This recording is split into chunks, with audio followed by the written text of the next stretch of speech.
Bonjour à tous et bienvenue dans cette série de vidéos dans laquelle on va apprendre ensemble la redstone. Alors, cette série de vidéos va être relativement longue, et ça fait déjà 2 fois que j'utilise ce mot, ça va devenir redondant. Et on va commencer tout de suite par l'objet le plus basique, mais le plus évident, j'ai nommé la redstone dust. Bon, on va mettre les choses au clair, la redstone dust, c'est pas si évident que ça en a l'air. Donc, dans cette vidéo, redstone dust, poudre de redstone en français. Ouais, faut que j'apprenne les termes français, faut que j'y pense. Donc c'est moins évident que ça n'en a l'air. Alors vous pourriez vous dire comme ça, ouais non, c'est basique, c'est juste un système où tu balances ton signal, basta et ça envoie. Déjà on remarque quelque chose assez rapidement, c'est que la redstone perd de sa couleur. Alors c'est pas simplement un aspect graphique, c'est une réelle mécanique dans le jeu. On va compter les blocs, on va compter 15 blocs, 1, 2, 3, 4, 5, 6, 7, 8, 9, 10, 11, 12, 13, 14, 15. Regardez bien, je vais vous expliquer quelque chose d'intéressant. Ici, ici et ici, nous sommes au 16e bloc. Au 16e bloc, la redstone ne fonctionne plus. Regardez bien. On voit les petites particules là, 15e bloc, là on est au 15e bloc, là on est au 16e bloc, plus rien. Je vais pouvoir vous démontrer ça assez facilement. Mince, pour ça, il faut que je pète ça. Regardez. Si je cale un piston là, le piston s'active. Si je cale un piston ici, le piston ne s'active pas. Pourquoi? Bien parce que le signal perd en force jusqu'à un stade où le signal n'émet plus. Alors, il faut savoir que c'est pas aussi complexe que vous pourriez le penser.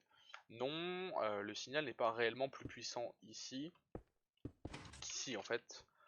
Le signal est récupéré dans les deux cas et on est à la même chose, ne vous inquiétez pas, c'est uniquement visuel. Il faut bien comprendre que la rupture se fait à 15 blocs, il n'y a pas de dégradation. Il y a vraiment juste une rupture nette.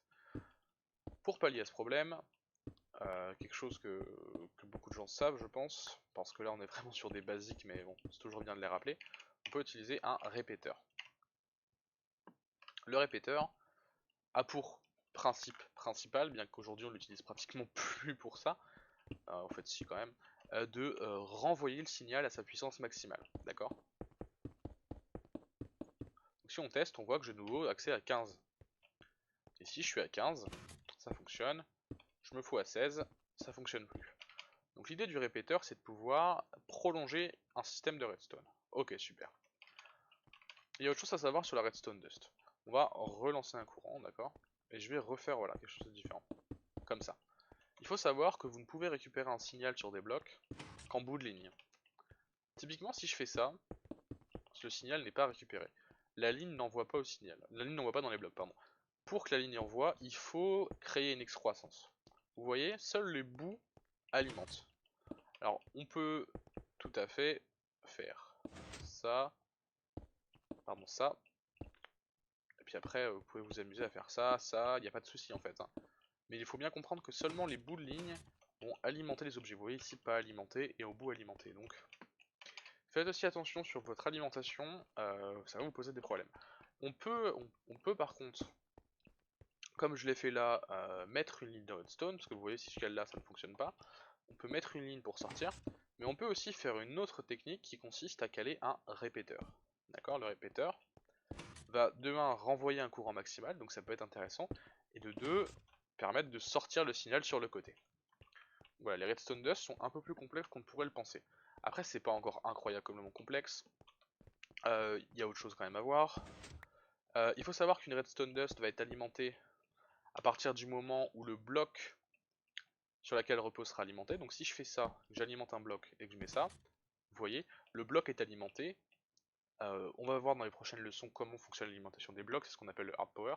Le bloc est alimenté, donc la redstone au-dessus est alimentée. Si je coupe, vous voyez, ça ne fonctionne plus.